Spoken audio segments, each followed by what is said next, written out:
All right. Just want to make sure we're recording. So, all right. So let's see. We'll I'll hold up until about another minute or two, and then we'll go. But you guys, like I said, you guys can all see my screen, right? Right. Okay. Can you guys see each other? I can see. I can see everybody. Awesome. I just can't see Lowell. That's all. Yeah. It's going to cost you extra. He's just sitting in the dark. Is that right? I don't want you to see what my world headquarters look like. All right. Yeah. All right. Well, I'll wait one more minute, and then we'll go ahead and get started. This will be Small group probably today. a brief one, unless I know with this Zoom interface that some people may have a little trouble at first figuring it out. So I know we've been doing our strategy session calls using this, and the last couple we've had, people have kind of struggled to figure out how to make it work. So I think this will be fun, as we do these each week, people can kind of see who they're talking to. Plus then I can cancel my Demio webinar software, because that's like $100 a month for that, and I'm only using it once a month. So Sarah, hi, Sarah. your audio on, Sarah? We can see you chewing your food, Sarah. Oh no. That's my dinner. How embarrassing is that? Yeah, All right. that's all right. I just got done making dinner for the family, and then I ran upstairs. So I finished chewing before I got up here. Oh my gosh. Maybe I'll just turn the computer around. Or be incognito, then Lowell. Yeah.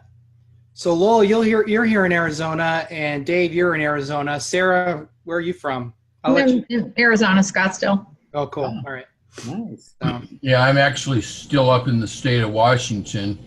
oh, okay. As we speak, I haven't gotten back down there quite yet, but be another 2 or 3 months. Oh, that's right. You get out of the heat for the summer times. So good idea. Well, I'll be full-timer come probably November. Yeah. How's your dad doing? He's doing great. Good. Almost 101. Oh, that's fantastic. Yeah. 101. That's awesome. Yeah, he can't wait to be back in Sun City West. Yeah. That's awesome. All right. Well, we'll go ahead and get started. It's about 2 minutes after 6 in Arizona, and a few minutes after out of the East Coast. And so this won't be a long training, but I just thought as we were thinking about what to talk about this month, I always try to kind of think of something or give you guys something that we've learned in our own business, whether that's here in Arizona or in Wisconsin, to try to share with you guys from the month before, because we're still learning new things, every day. And so this was kind of one of them. And I actually wrote a blog post about this a year or two ago, and just kind of light bulb went off in my head that this would make a nice supplemental training. So one of the obviously time is money when we're fixing and flipping houses. And so, and of course, if you watch the HGTV shows and you see them, the stars rehabbing houses, it seems like each and every property that they fix and flip, there's some unique design twist or spin to it. And they're using different colors and finishes and fixtures. And that may be a cute, house, and that may be a nice way to do it for a TV show, but that's no way to run a fix and flip business. So one of the things that we do in our business, and we would encourage you to do in yours, is for every property, use pretty much the same materials. And this is a screenshot, and I actually shared this spreadsheet a little earlier in our coaching group Facebook page, because I didn't see it in there. I thought I had posted that in there already. But basically what this is just a list of all the materials that we use in our fix and flips. And of course, this is a list for our Wisconsin business, because our guys there like shopping at Menards, which is kind of, you know, the Home Depot or the Lowe's of Wisconsin. Mhm. They're actually a Minnesota-based company, so our guys all seem to prefer Menards, and so their pricing's relatively similar to Home Depot. But one day, I think it was probably 2 summers ago, I remember walking into the Menards and going through all the aisles and picking out all of our light fixtures and door hardware, plumbing fixtures, towel bars, bathroom fixtures. And as you can see here, listing the SKU numbers for all of those items so that our project manager, Gary, who Manny manages, can go in there and just quickly either buy these items himself or call ahead and have them pulled from the shelves so he can come get them. I'm not sure what's he doing nowadays with that, Manny. Yeah, he pretty much like, you know, he lives in Pewaukee, which is an outskirt of Milwaukee. So he likes to use his home store, and he pretty much orders this stuff through a phone call, and then he'll go there and pick it up and then deliver it himself. So that allows definitely a lot of, you know, saves a lot of time because we don't have to have our actual trades going to the store. Even though, you know, some of these things might be plumbing fixtures, for example, or or electric fixtures that plumbers or electricians would get. It's just nice for us to get them and have them there at the job site. That way they're not wasting time going to the store and trying to figure it out. Even if we gave those trades these SKU numbers, it's a waste of time because they have to take time out of their day, which there should be on the job site. And that's kind of why we like to do it this way because, we can. I mean, there's been times where even with special products that Marty has ordered it at a Home Depot here in Phoenix, for example. We know the stuff, and then our guys can just go pick it up in the morning as they're driving into the job site. And so it gives us more control to do it this way, so that way the trades stay on, you know, on top of what they're supposed to be doing, which is working instead of going shopping for us. Yeah, you don't want your crews wandering around Home Depot or Menards or Lowe's or wherever it is on a Tuesday afternoon when they should be at the property getting work done. You know? Yeah, and occasionally they may have to, they might something comes up, but at least they know based on all the homes that we do, because we do them all the same, right? I mean, every home you walk into looks the same fixture, same everything. So they have an idea too of what they should be getting if something kind of goes haywire, so they don't lose a lot of time trying to figure it out. So the other thing along with materials is just using the same finishes as well at all your properties. And this is a picture of a kitchen, and I'm just looking at it right now. I can tell you the cabinet hardware, that those 10-inch Euro style cabinet hardware, we buy in bulk from Amazon, and we have it shipped directly to the house for every property. Yeah. The appliance package we probably got at it's Grand Appliances in Milwaukee, and here in Yeah. Phoenix would be Spencer's. and Spencer's in Phoenix. Yeah.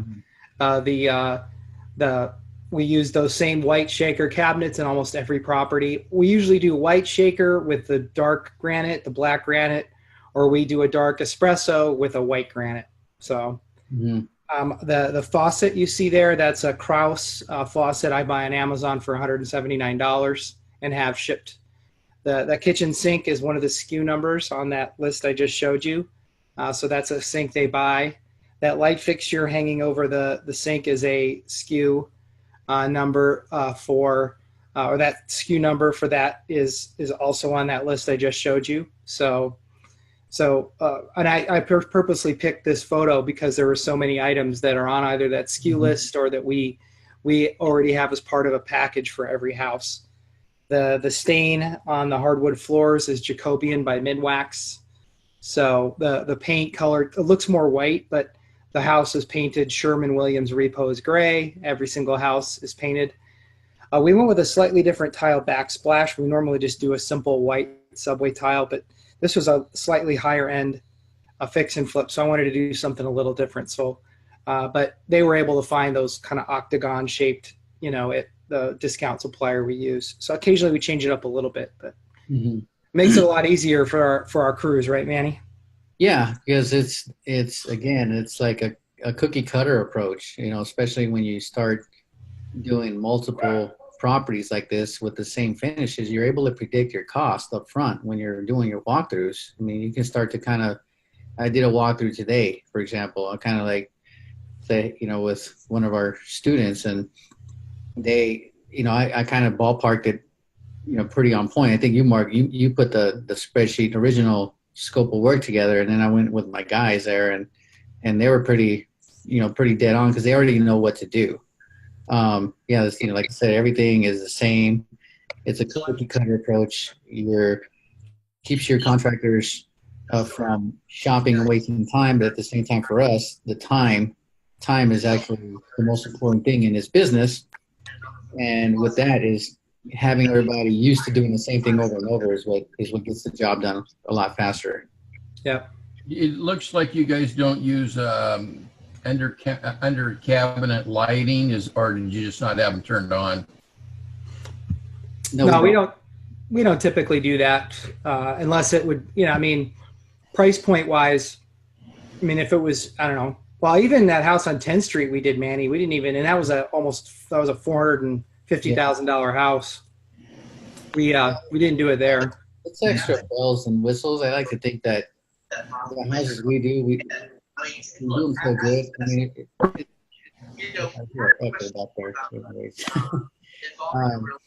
you have to have a realtor involved when you wholesale? The question is no. And the question is, somebody's got their volume up in the background. Can you guys, whoever's got it up, can you mute yourself so you lose that background noise? I've got a quick question, if I may. Yeah, fire away. Do you ever, I'm coming at it from, I'm a designer, so I'm looking at the sink going, oh, that should be undermounted. So do you not do that for cost reasons? Is it, I didn't think it was that much more. Yeah, it's cost reasons really, in these type of properties that we're doing in Milwaukee. It's not a deal breaker, so to speak. So anytime we can save some money and keep it the same, because the guys, the guys who do our plumbing fixtures, they know how to install sinks, where the undermounts, the granite guys have to install them. Yep. Okay. Yeah, so that's really, I mean, we could do undermount, but at this point, we've done so many of these and it's worked fine, and we just like, why change it? Yeah, seems to be working. Yeah, I mean, if you wanted undermount, generally the undermounts sinks are going to be installed with the granite fabricators. Right. Mm-hmm.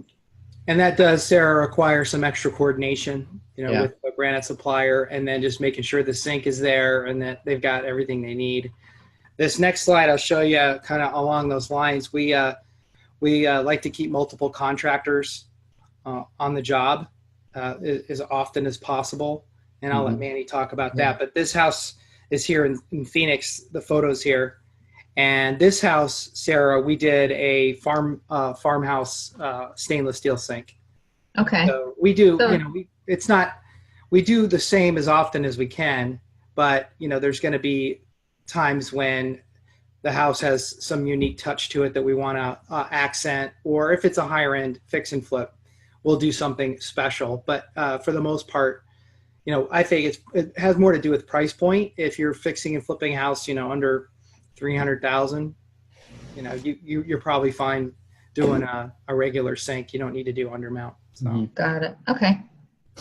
Yeah, and like what Marty said, is like, I think the mistake a lot of students make, or people getting into this business in the beginning, is they think linear, meaning that, oh, I got to do this first before I can do this. For example, I got demo, then I can do rough.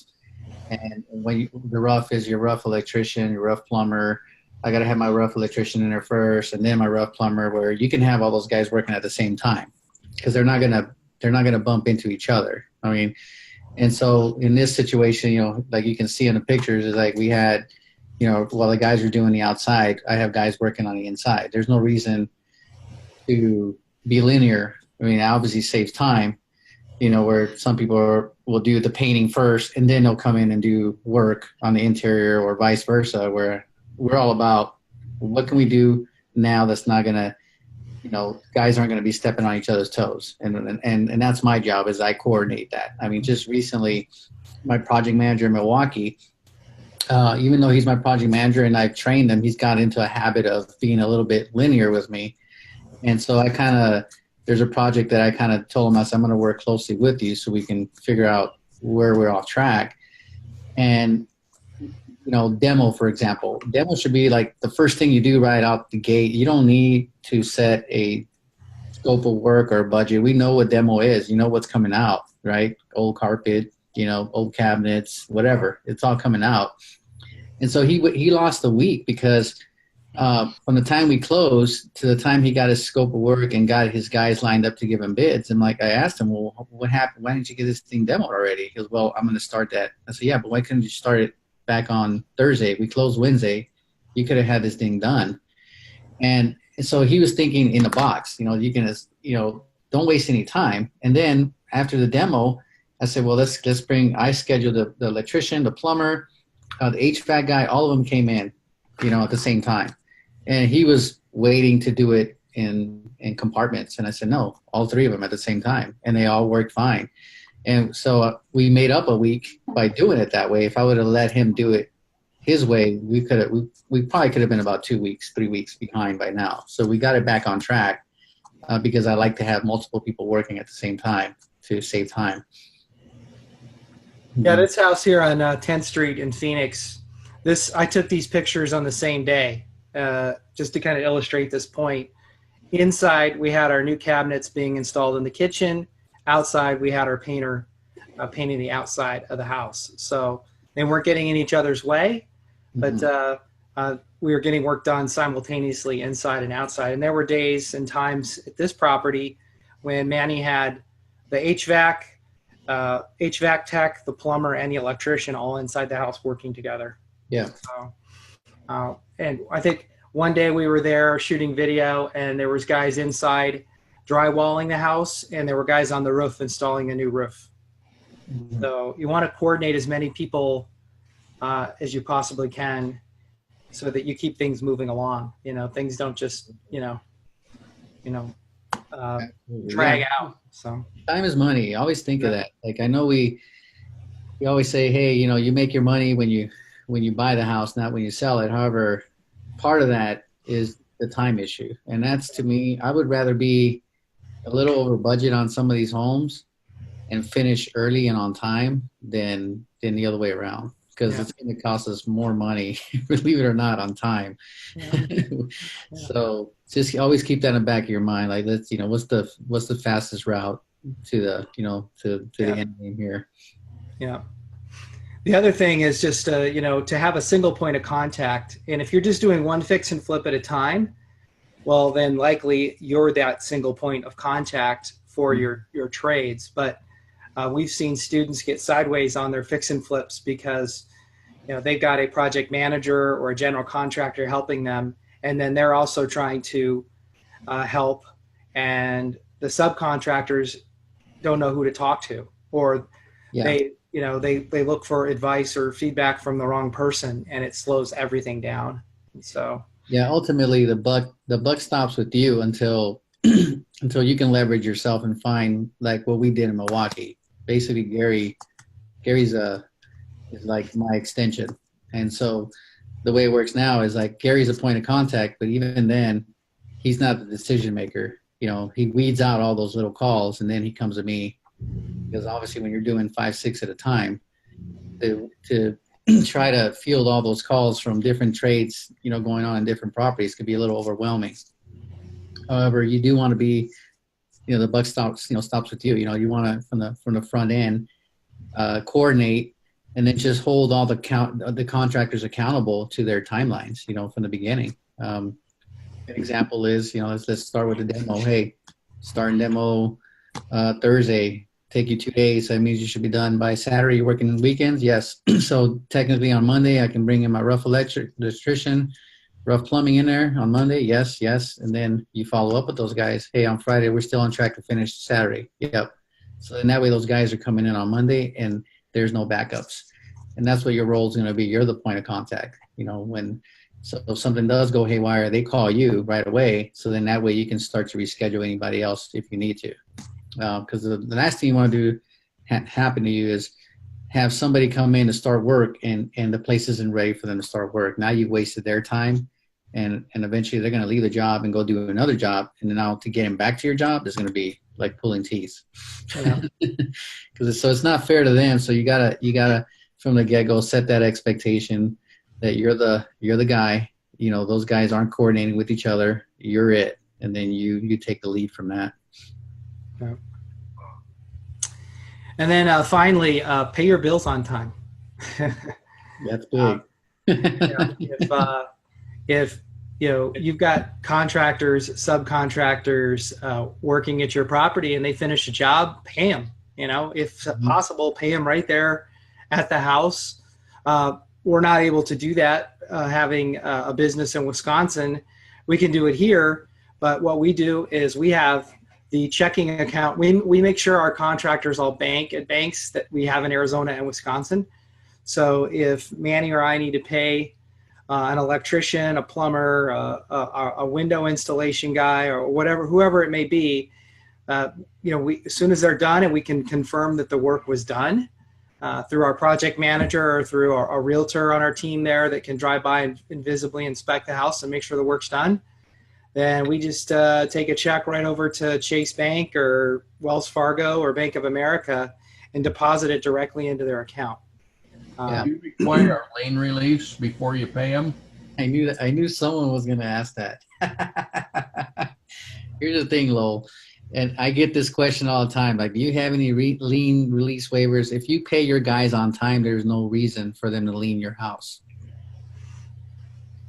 It's really the simplest way I can put it to you. So no, we don't need that. You know, the reason they put liens on your home possibly is if you're not going to pay them, or if they're on a draw system where you're like, hey, I'm going to pay you when the house closes.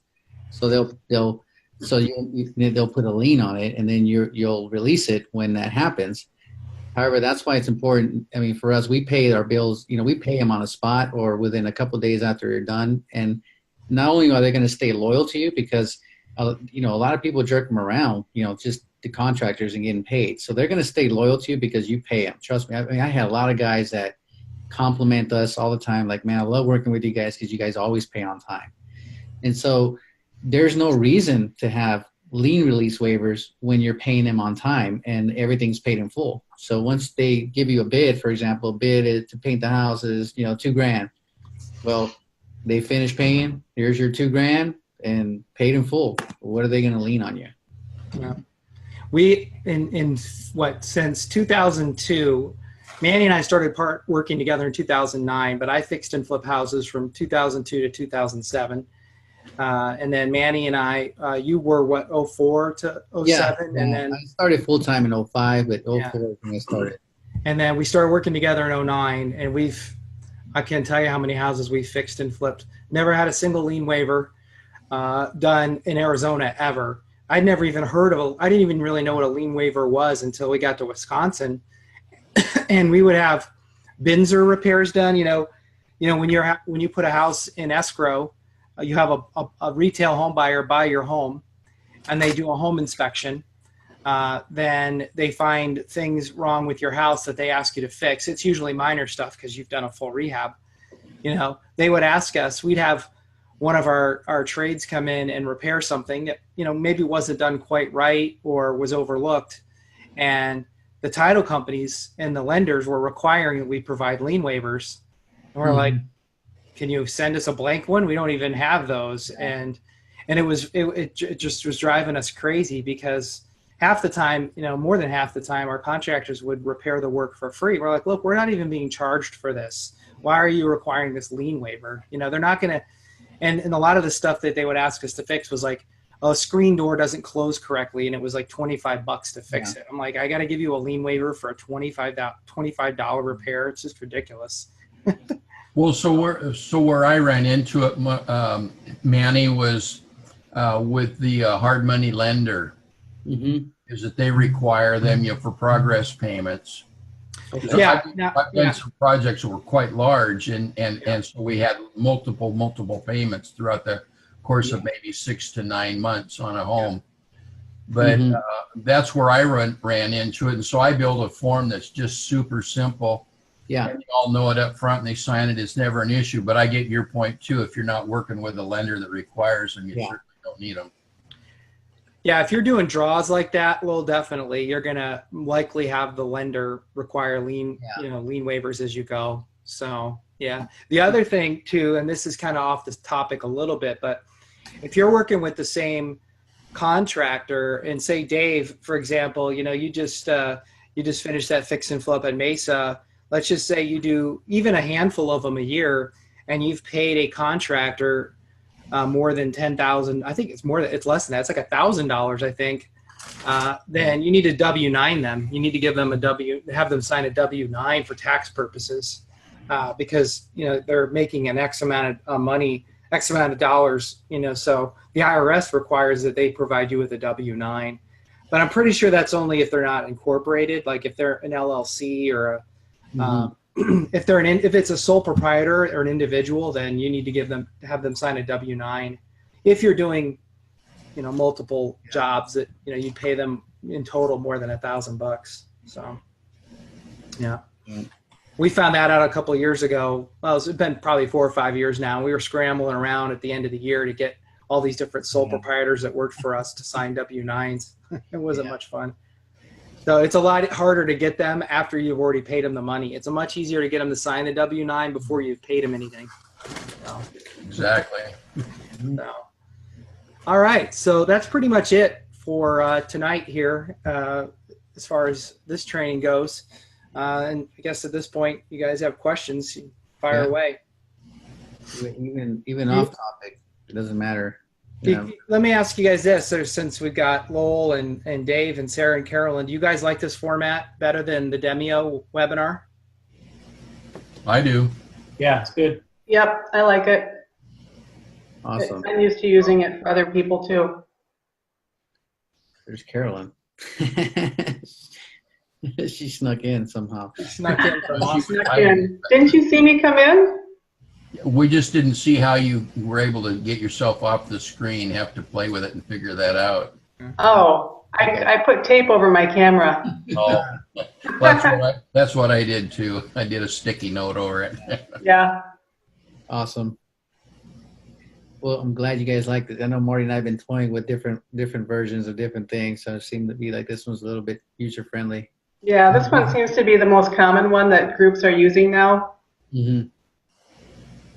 Yeah, I think if I was doing like a webinar for just the masses, I would probably use the Demio software we've been using. But I think for our little coaching group here, I think this is it's more intimate, and we can actually, you don't have to type questions, you can actually just ask them, and it's more conversational that way. You can record these too, and you can, I think if you upgrade, I don't know what version you guys are using, but you can do webinars on this too. Yeah, I saw that. I saw that when because I wanted to make sure we could do this. We didn't have too many people. And then I saw, oh yeah, you can actually do this as a webinar. Yep. I am recording this, so once it's once we're done here, and it finishes whatever it has to do to be edited or whatever, processing. Once it finishes processing, I'll upload it to the page just like I've done with the others. So, yeah. All right, guys. Any questions? I noticed here we got a Louie and Sarah, but their camera and microphones are off. I don't know if they know how to. In the far left corner, you can turn on your I mic. only see Carolyn, Sarah, Dave, and Lowell, and you. I don't see Lowell's video. No, but you see my sticky note. He's in the witness protection program, Carolyn. Yeah. Got it. Or if you're eating something. Yeah. That's true. Yeah. But it looks like Louis turned off it. Yeah, the pot roast is exceptional tonight. Hey, sorry, I'm here. All right. Oh, there he is. Yeah. So. Oh, this is weird. Like, it's not showing. Okay. You got that little drop down arrow, and then. Oh, okay, yeah. I was like, where did everybody go? It was like, I guess Carolyn came in and. Yeah. All right, that's cool. Yeah, there's a. I think you can scroll down to see more people. Yeah, the participants. Oh yeah, I got it. That's neat. And then you can put everyone's video in a different location too. Oh, that's cool. Let me try that. Oh, now I'm moving the bar. Oh, that's awesome. Hey, there's something new every day. So Louis, how did you just put your name up on there? How did I just put my name up there? On mine, I didn't see your face at all. I just saw the word Louis in the middle of my box. Now my face is there, I think. Yeah, it is now, but I was curious how you did it. Oh no, there's well, I'm using my mobile phone right now, so there's icon at the bottom that has a video Gotcha. icon. Yeah. I see you. Nice to meet you, Louis. Hey, we're still like we're still newbies. Yeah. Cool. Well, hey, I mean, any questions, guys? We're here. I mean, anything, even if it's off topic. I do have a question. And After the house is sold and everything's done, what do? You keep all the receipts and everything together as a package for the end of the year for the accountant? Yes. Yeah. So what I would do is, either keep the receipt or make her a copy of it. I like to make copies of the receipts on a regular, as many as I can on a regular piece of paper, because the receipts can fade. Right. And then I just stick them in a file with the property, so that, and then you can also, of course, we track everything in Excel, and I need to do a training on that, maybe next month. I know people have asked us to do a training on how we use QuickBooks in our business, and it just seems so boring to me to teach that, but several people have wanted it. But when you track it in QuickBooks, of course, you'll have everything itemized in there as well. But I can tell you, Dave, that in, knock on wood, in 15 years, we've never been audited. We produce receipts. And now you did it. Yeah, exactly. So anyway, but we still keep them, of course. But yeah, and I think it's 3 years they can go back on the actual properties. So, but you have to check with your accountant on that. But yeah, I usually make copies of them, and then, because otherwise they just get lost and fade, and then stick them in a folder. And then you can either scan everything that's in the folder and save it on your computer, or you can do like I do, and you can take it and stick it in a metal filing cabinet in your garage. That's what I do with them. Okay. Yep. One of these days, I swear I'm going to have my 15-year-old daughter scan everything and put it in the hard drive, so I can get rid of those filing cabinets. But haven't got around to doing that yet. Yeah. All right, guys. Anything else? Awesome. All right. Anyone working on any deals right now? Looking for them. Yeah, looking. All right. Well, hey, Keep us posted on that. posting on the group. If you have any questions or come across a property that you want a second set of eyes on, and Out in the area that I'm working in, I find that the wholesalers just aren't even competitive, and I've decided that when I get back to Arizona that I'm gonna have to go direct against them by going door to door. yeah. And try and just looking for the deals myself, because they're cutting all of the profit out of them. Yeah. No, I've had some pretty good luck just negotiating with them. I'll just tell them, listen, I can't pay that. I can pay this, and here's why. And it's worked for us. We've been able to get pretty close on some deals. Maybe paying slightly more than we wanted to. So, and that's here in Phoenix and in Milwaukee. But it's not a bad idea, Lowell. I know we used to do a lot of stuff at the auctions, and we've done a lot of pre-foreclosures. I think pre-foreclosures is a great way to go. I know the live training, the Q&A webinar I did last month was on how to buy foreclosures. So if any of you guys missed that, I would go back and watch that. But we went into some real detail on how to find pre-foreclosures, talk to homeowners, of course. Hey, Marty, I have a question about that. Yep. I have a subscription to Realty Track, and you know they have a lot of the pre-foreclosures listed on there. Do you use that at all for yours to find yours?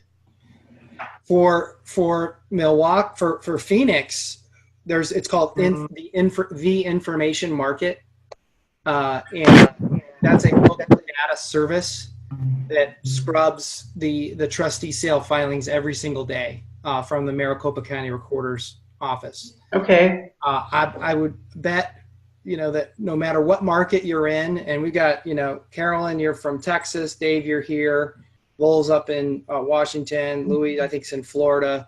But for the market that you're in, I would find a local information provider, because I'm not saying Realty Track's data isn't good, but it's probably more expensive than it would be if you found Realty Track's buying that data.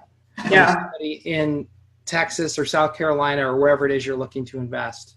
Okay. So, but yeah, I mean, that's a great place to start, is to get those lists. I mean, in Maricopa County where we live, I mean, you can just go on the Recorder's website every day and download all the new trustee sale filings, print them out, and go talk to the homeowners directly. Okay. But if you're in a smaller market, like I had an uncle who lived in Belvidere, Illinois, population 30,000. And that data wasn't published anywhere. But I told him, I said, that's actually good, because you can go down to the county recorder's office yourself and get that information. And likely nobody else is doing that. Right. So, but I have a feeling, most major cities now have that information available. But if they don't, I met a guy in Raleigh, North Carolina many years ago, and he was the local provider for that info. And he was smart. Not only was he using that information to find homeowners in foreclosure and do deals, he was selling the list to other people. So he was making money selling the list, and he was making money finding the deals. So good gig. In worst case, though, at least with those lists, you can practice. Just put your numbers, just kind of zero it down to an area, and then just get good at that area. Yeah. The another thing that you can do that a lot of people aren't doing is, if you're driving those houses, right? If you get your list of pre-foreclosures and you're driving them, it's going to be pretty obvious if the house is occupied or vacant. Mm-hmm. And what I used to do is I would focus on the vacant properties, and I would track down where that homeowner was. Okay. So I did a deal where it was a house in South Scottsdale, and I went to the house, and it was obvious it had been vacant for a while.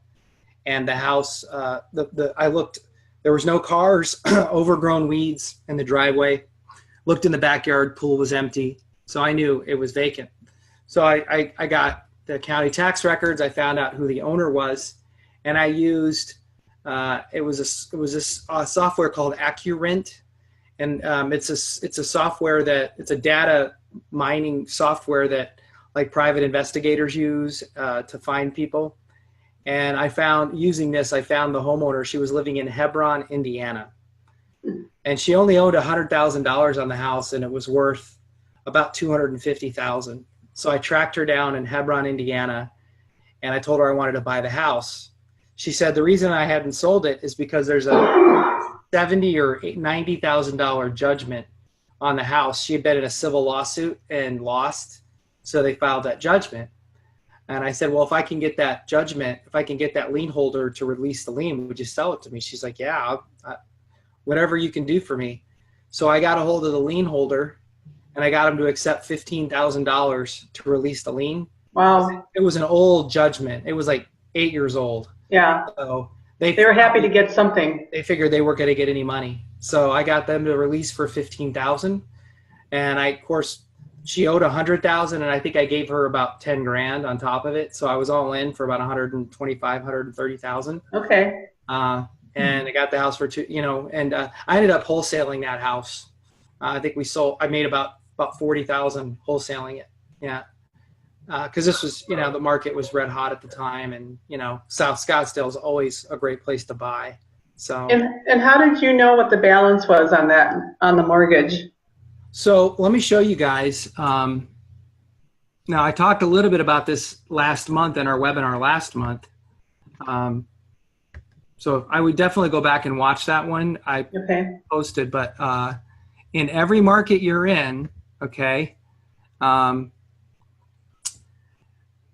going to file what's called a notice of trustee sale, a notice of default, some type of document that lets the homeowner know that they're in foreclosure. And most of the time, these notices include the principal balance on the loan.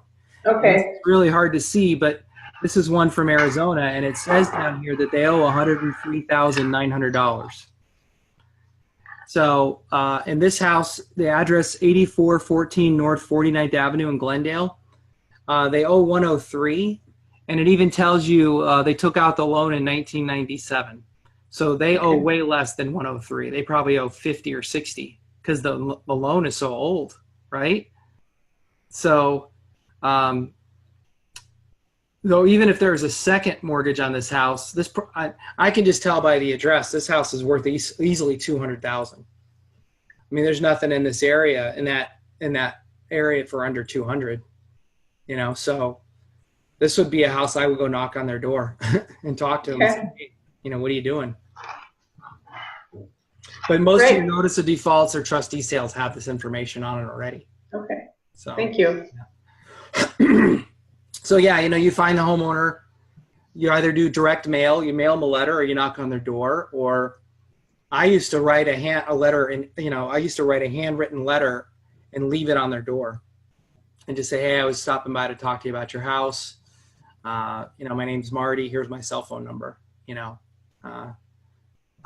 Or you can try to be sneaky and just go, I have an urgent matter that I need to discuss with you right away. And that gets their curiosity piqued, right? So they could call you. I use that a lot as well. And so then you got to, of course, like I said, execute the purchase contract. And then once you have them under contract, contact the bank so you can get that reinstatement or that payoff on that mortgage. And then, you do your title search and close the deal. But this is stuff I've done hundreds of times. So if you guys have questions specifically about that, can you guys see that? I can't. Your screen is all warped. It just said sharing. It froze. Yeah. It froze in mid. It's frozen and all. It's wavy. It's like psychedelic. It's almost like weird. When it tries to close, you minimize. Okay, I'm going to stop it. And then let's see. There you go. Try to share it again. For the Brady Bunch now. All right. There you go. There it is. But Okay. if you guys need help with this kind of stuff, I mean, I've done hundreds of deals this way. So obviously hop on the coaching group site and fire away the questions, and I'll walk you. There's obviously more to it than this, more to it than I had time to get into last month or tonight. But it's a fairly straightforward process. The trickiest part is just, getting in touch with the homeowner and convincing them to sell to you, Is this in the file section in the Facebook group?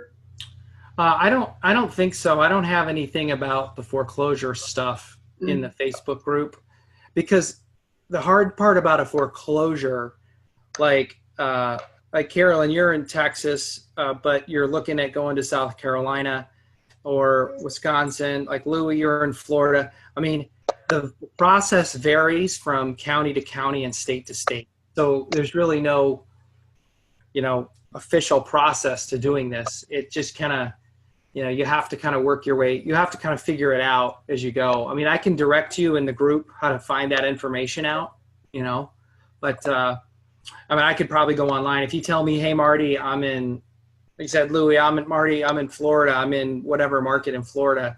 I can do the research and come back in a day or two and tell you, yeah, okay, here's what you need to do, right, in your market or whatever market you want to go to. I can help you figure that out, but it just depends. And then, for example, and I don't want to throw too much at you guys at once, but I was doing some deals in Kansas City, Missouri.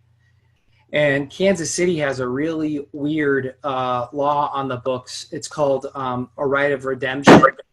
And in Missouri, if I think it's not, you have 90 days. Let's just say you're in foreclosure and somebody buys your house at the auction, right? Say, you owe $200,000. It's worth 300, and somebody bids, 200,000, and they win the bid.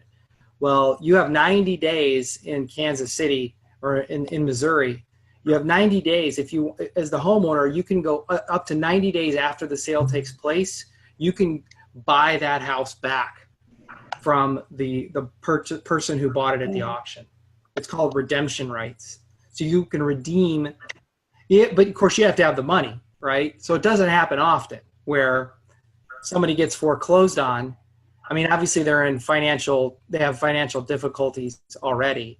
So they lose their house in foreclosure. They're probably going to have a hard time finding $200,000 to buy it, back from the third party buyer. Mm-hmm. But what happens is there are investors who buy the redemption rights from the homeowners. So let's just say, one way to do it is to go to the homeowner and say, hey, I'm an investor. I would like to buy your redemption rights for $10,000. So the buyer sells their redemption rights to the investor, and then an investor goes to the other investor who bought at the auction and gives them their 200. So the moral of that story is if you're the person buying the house at the auction, you better not do anything to the house for 90 days. You better just sit on it and wait for that redemption time frame to expire. Then start your work, because otherwise you could get into that house, do $30,000 in improvements, and then somebody redeems it and you're out that money. Yep, that would be pretty sad. I have a question on short sale. So who negotiates with the bank? Is it you or the title companies? Who negotiates with the bank? Yeah, like if the seller authorize you to go negotiate or contact the bank or the So good question. If the seller is underwater. So let me show you. Can you see that on the screen, Louis? So yeah. It depends on what phase of foreclosure you're talking about. So it's a pre-foreclosure, underwater, right. Short sale. So if they're underwater, yeah, then it's a pre-foreclosure short sale. So yeah, you're going to have to negotiate. Well, what you're going to do is the chances are what the lender is going to want you to do, Louis, is they're going to first of all want you to write an offer on the property, okay? And so they know you're serious, and they're going to want to see you've got the funds to close the deal. And then what they're going to do is they're going to send it over to their short sale department, and they're going to, go through that process. Okay. And they'll be the ones ultimately who either decide to accept your lower offer or reject it, so, and a lot of things have changed quite a bit at the peak of the foreclosure wave, especially for you in Florida and us here in Arizona. Banks had entire departments dedicated to loss mitigation, or the short sale department.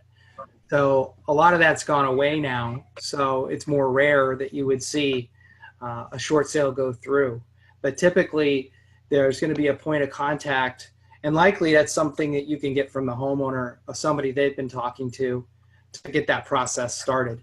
And again, every bank is different. So I would just say if you've got a deal, or if you've got a potential short sale deal in front of you, hop on the group and just say, hey, this is what I'm trying to figure out, and I'll help you. I've done lots of short sales too, but normally what happens is every bank has like a loss mitigation or a foreclosure or a short sale. Most of the time the banks don't call it short sale because that doesn't sound very nice. It's usually like loss mitigation, or forbearance. The forbearance. So department. basically, it's going to be me directly talking to the bank in behalf of the seller, not through a title companies or any third party to be in the middle. It's just me, go to the bank, I have the authorization letter from the seller, let's talk, something like that.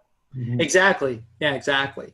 So what you'll get from the seller is, first of all, you need to put the contract, you need to put something in writing. You need to have a contract with the seller to buy the house for whatever price you guys agree on. Now, obviously, they can't sell it to you for that price because they owe more.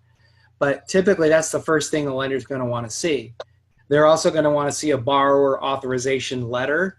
And I don't think I have those. I don't think I have that in the group, but I can upload one of those. They're pretty generic. But you can use your standard real estate contract that you use in Florida is what I would use. And then use the borrower authorization letter, and then you submit that information to the bank. And you're probably gonna have to jump through a lot of hoops, Louis. You're gonna have to talk to multiple people to get to the right person to get that short sale process started. But yeah, you'll be the one negotiating. The title company has nothing to do with it. And I wouldn't even go to a title company or talk to a title company until you've spoken to the right person with the lender, with the bank, to find out, because a lot of times they have a preferred title company they want to use to facilitate that short sale transaction. Okay. And just be aware, it's a process. It doesn't happen fast. Well, I don't know, Manny. I mean, a lot has changed. I mean, like, we did a short sale in Milwaukee, and it was like 45 days, so yeah. I mean, we have bank owned houses, guys, we buy on the MLS from banks that take longer than that. So some of them, it just depends. Like Louis, if, for example, the homeowner, let's just say, had already tried, maybe with another buyer to start the short sale process, or maybe the lender is in a position where they need to do this, then the process could happen more quickly. But just so you know, Louis, there's probably going to be some financial documents that the seller is going to need to provide the bank, and you're going to have to be the one who's on top of that. Like typically the lender is going to want to see that the seller is financially insolvent, right? So they're going to want to see bank statements. Typically, they're going to want to see W-2s, bank statements, savings accounts, investment account information. They're going to want to see that the homeowner really is unable to, A, make their payment, and B, make up the difference between what they owe on the house and what the house is worth. So there's typically a financial package that you're going to have to put together and work with the seller to create. And that's why you want to get in touch with somebody at the lender, because they're going to be the one who's going to tell you, hey, this is what you need to do that. So when you say lender, the bank, that the seller, like the mortgage, the first lien position mortgage that the seller is exactly dealing. Yeah. So let's just say, it sounds like you've got a deal brewing, but I mean, let's just say the person you're talking to owes $200,000 on the note, and the house is only worth 150, right? Well, the bank who has that $200,000 note, if it's Chase or if it's Wells Fargo, whoever it is, that's your point of contact. So the first step in the process for you is figuring out, and it's like you're gonna have to put your detective hat on, because you're gonna have to figure out who is it you talk to at that bank that's going to help you facilitate the short sale. And then once you find that person, then they're going to likely give you a list of things that you need to have to get that process started. So, but the loss mitigation department is the first place to start. Yeah. Mm-hmm. Yeah. Typically they call it loss mitigation. Is let's see here. Florida's a judicial state, so just the foreclosure process itself can take quite a while. So time is on your side. That's the good news. Mm-hmm. Right on. All right. Thank you. But yeah, if you've got more questions about that, like I said, that's a subject I could dive deep on as well. But just hop on the group site. Just let me know what you're working. Just give me the details of the situation, and let me know who the bank is. I might be able to help you with that. I've got some old bank contacts. I mean, I'm sure the people that I've talked to at these banks aren't there anymore, but at least it's a phone number or a place to start, you know? So yeah, so basically where we are right now with my wife is we're building our like sort of team, like uh, networking with hard money lenders, private money lenders, so we could deal on like to start the ball rolling if we find a property. And we also start to learn the different like categories: probate, REO, short sale, pre-foreclosure, absentee, and stuff like that. And we're using this tool here, which is they focus more on the Florida, which is REAFAX. It's very complete. It has different. It's always updated from the county records every 5 days. And yeah, we're still in that process, trying to learn, finding the deals, negotiating it, and at the same time forming our team, networking with contractors, something like that. Yeah. Nice. Good job, man. Okay. Good. Yeah. Well, you're in a good market. So, you know, there's lots of opportunity down there. That's for sure. So, but I think, you know, I think what you're going to want to do is just kind of focus on 1 or 2 acquisition strategies, and you're doing the right thing right now, Louis, and just kind of talking to everyone. But like for Manny and I, over the years, we typically just have 1 or 2 acquisition strategies that we use. Like in Arizona, it's mostly working through a network of wholesalers that we have right now. Same thing in Wisconsin. It's wholesalers and it's MLS, like usually 90 days or longer MLS type deals. One of the things that we've noticed, especially in Wisconsin, is how few people are writing offers on properties that have been on the MLS 90 days or more. I mean, and we have an investment group that we work with here in town, and they specifically target MLS listings that are 90 days or older, and they're firing off offers, and they're lowball offers, but they're getting 2 or 3 or 4 of them a month accepted because nobody's thinking to do that, you know? And it's interesting, guys, like, and I think this is, I hate to blame the millennials on this, but for example, my brother is just selling his house down in Yuma, Arizona. It's about 3 hours from where I live, and he has it listed for $260,000, $259,900. And he told me, he's like, I would take $245,000 all day for this house. Now, his house isn't a fix and flip. I mean, it's a nicer home. But he said a number of people showed his house and came back and just told him that they thought it was priced too high. And he's like, well, why don't they write me an offer for what they're willing to pay for it? And his realtor is telling him it's people are just so embarrassed or shy or just reluctant to hurt other people's feelings by writing them a low offer, so they just don't do it. And I can tell you, if you just, fish your local MLS for 90, for deals that are on the market 90 days or more, and just start writing offers. And that's what we tell people all the time. We're preaching, like, write offers. Get out there, analyze deals, and write offers. I mean, I bought the last 3 houses that we bought in Wisconsin. We bought a duplex in Wisconsin. It had been on the market for like 270 days at $165,000. They never lowered their price once. So we wrote an offer for $150,000, and they were like, absolutely not. We will not take that. And I'm like, okay, fine.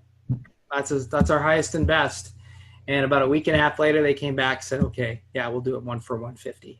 I mean, we had another house, a single family home we wrote an offer on. It had been on the market for, I don't know, 85, 90 days at $70,000, and we wrote it for $60,000, and they came back and countered at $70,000. I'm like, that's your asking price. I'm not paying that.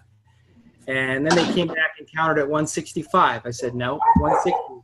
I said, I know nobody's beating down their door to buy this house, and they took $60,000. It took them a couple of weeks, but they eventually came around.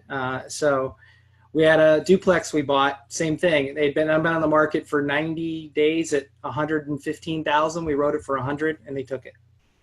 So, and it's the same with the wholesalers. If you tell them what you're willing to pay, then there's a chance they might just say yes, But they're not used to people trying to negotiate with them, You know, and the people who are writing the offers are the one getting them because they're not afraid to hurt somebody's feelings, you know, or lowball someone, you know.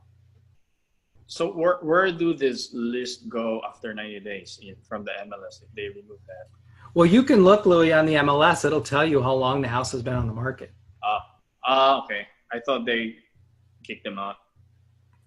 No. Well, it depends on, see, every listing agreement is different. So some realtors will say, I'm going to get, you know, sign a 90-day listing agreement. Some are 6 months. It's up to the realtor and the seller of the home to negotiate the listing. Most realtors, though, won't take a listing agreement unless they can get it for at least 6 months. Because, you know, most realtors invest time and money in trying to sell a house, and they don't want the seller to just walk away after 90 days. So it's usually at least 4 to 6 months. But, you know, on month 3 or 4, home sellers can get pretty desperate, you know. Yeah. So yeah, we're more focused right now on the wholesaling part, and then whatever money we make there, we go to the next level, which is the rehabbing. Yeah. We found out that lenders only do like 80%. We still have to like put additional money. So. Well, you know, that's the thing too. If you've got a good fix and flip deal, and we say this all the time, the money will find you. I mean, if you've got a good deal on paper that makes sense, then there's a good chance you won't need to use hard money. I mean, that's you know, Manny and I help our students all the time, you know, find money for deals. So if you've actually got a good deal that makes sense on paper and you know how to present it the right way, you should be able to find all the money you need. There's tons of money out there. Like I said, I've got a closed mastermind group that I just do generic, you know, question and answers with for people that want to fix and flip. And I'm getting spammed like every other day by hard money lenders. And some of them, like we have a guy in California, he's lending 90% of your acquisition and 90% of your rehab. So, I mean, he'll do. At what rate? What's that? At what rate? No, 100%. No, Yeah. he'll do a equity split. Do an equity split with you on it. He won't even charge you interest. So the last time I talked to him, I think it was you get 65, he gets 35. Yeah. So All right. Okay. yeah. So his name's Jeff Morris. So I got his card around here somewhere. Yeah. So he works for a family office. It's like a family money office. So people get tunnel vision. They just think, oh, there's no money out there, or all I can do is hard money. There's plenty of money out there. Does anybody in the group submit their deals, their analysis through the Facebook group for everyone else to review and kind of analyze? We're challenging people to do that all the time, but we're not seeing very many. Yeah, Let's do it. Yeah. we haven't had one in a while, No, we haven't. Yeah. I'll do a fake one. huh? Do it. Well, that's the thing, guys. If you guys submit your I posted this, submit a deal like we show you how to do in the video and how to present your deal. I just ordered like 50 shirts. So and we're giving a shirt away to anybody who analyzes a deal. So if you analyze a deal, put it on the coaching group site. If you don't live here, well, we're doing a networking, you know, mixer in 2 weeks here in Phoenix. But if you don't live here, like Carolyn, you don't live here, Louis, you don't live here, just post it on the coaching group site and I'll mail it to you. Yeah, I have a friend in town. Maybe I could send her in my place. All right. You can meet me in Wisconsin next week too. Yeah, I'd love to. I'm there next Believe me, Wednesday. it's 95 here, so I'd love to be in Wisconsin. Yeah. I fly out next Wednesday. I'll be there Wednesday through Friday. Don't rub That's it another in. thing, too, guys. If you're ever, if you're here or ever in Wisconsin, you're always welcome to tag along with us. So. Okay. Cool. I have a question. If you manage the general contractor, so well, obviously the general contractor, they put a markup for their profit. So how do you maintain, or how do you control that they don't overprice their markups? I guess it's just another way of you have to know how much are the actual price. Find Other than that, find the trades yourself that you're going to use. yeah.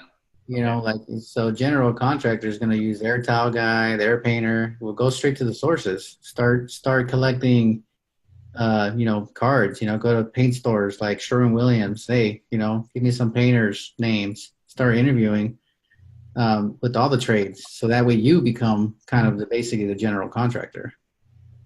You cut them out. Yeah, because your general contractor, Louis, they're always going to juice you. I mean, they're going to add 15 to 20% or more to whatever it really costs to rehab the property. Mm-hmm. And so, you know, then you don't have any control over the subs and the scheduling of that, you know, so. Plus, you don't have any control over their payment. That goes back to that lien release. If you're paying the general contractor and they don't pay a sub, you're going to pay twice. Yeah. Yeah, and we had that happen to us on a property in Wisconsin. Oh, he was really a project manager, but he was also a licensed general contractor, and we allowed him to hire the plumber for the job. And there was some loophole. We got out of it, but they liened the property, or they sent us a threat to lien the property as like $7,000, and I sent it right over to our attorney, and he contacted their lien department or their collections department, the plumber, right away, and just said, hey, you know, the homeowner didn't hire this. I can't remember, or, you know, I know what it was. We didn't have a contract in Wisconsin. You're required as a general contractor. It's a very consumer friendly state in Wisconsin. So in Wisconsin, you're required to have a contract with the general contractor that states the start and finish date of the project and a itemized list of labor and material costs. And so if you don't have that signed agreement with the homeowner, then you're basically, as the general contractor, you get nothing and the subs get nothing if you don't have that in place. And so we were really hiring him as a project manager. He called the plumber, had them come out, do the work, and then he never paid them. And I didn't even know about it. I didn't know that he had done that. And then, of course, he disappeared, because contractors have a way of doing that, just disappearing. And next thing you know, I get this letter in the mail. I'm like, what is this all about? So I sent it right over to our attorney. He's like, well, did you have a contract with this guy? I'm like, no. I said, he's a project manager. He's like, well, you got nothing to worry about. So he just went away, disappeared. All right, guys. Well, it's after 7 here, and I haven't. It's after 9 here, and it's time for bed. All right, good. All right, guys. Great stuff today. So Thanks, everyone. I love seeing all your smiling faces. That's so nice. Good to see everybody. You too. You guys have a great month. Hit us up. Send us those deals in the group, and we'll get you some T-shirts. We want to give them away. Okay, we'll do. All right, thank you. Good night, everyone. Good night. Night. Figure out how to end this thing now. Good night, John Boy. Stop recording.